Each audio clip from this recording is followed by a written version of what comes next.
On number 23, we're going to sketch the graphs of our circular functions on the interval -2 pi to 2 pi.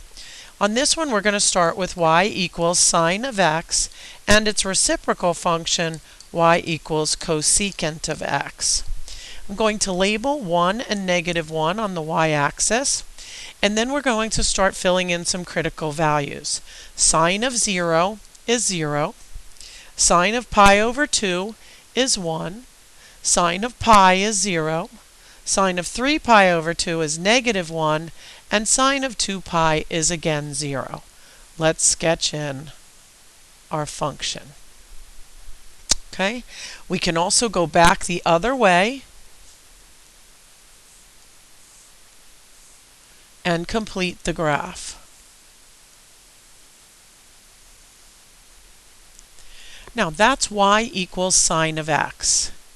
Now what do we know about cosecant? Is that it's the reciprocal function for sine.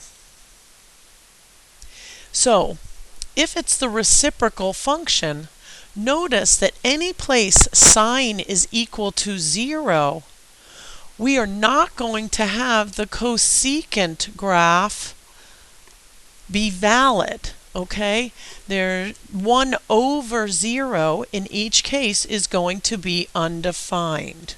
So we know at those locations we are going to have asymptotes for the cosecant graph. So let's draw all of those in.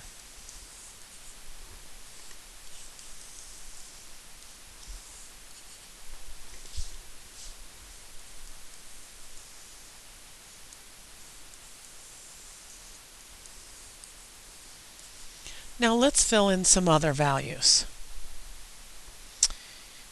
If we go to the other obvious values, say pi over 2, where sine is equal to 1, if we take the reciprocal of that, it's also 1. So we know that this point and this point are going to be on our cosecant graph.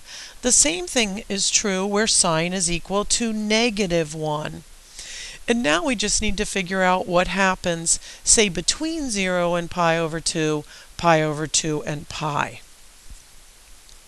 So let's look at pi over 4. Pi over 4, we know that sine is equal to square root of 2 over 2. The reciprocal of that, or 2 over square root of 2, after we rationalize, is 2 square root of 2 over 2 equals just the square root of 2. And that's approximately 1.4. Okay. If we go to 3 pi over 2,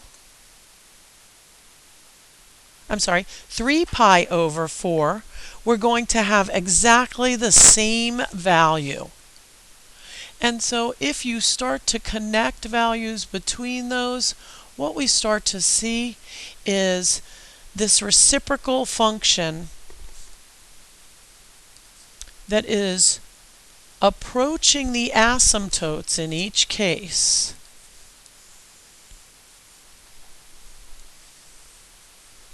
It's the same value as the sine function whenever the sine function is equal to 1 or -1. And there it is. The red function is the sine function, the blue function is the cosecant function.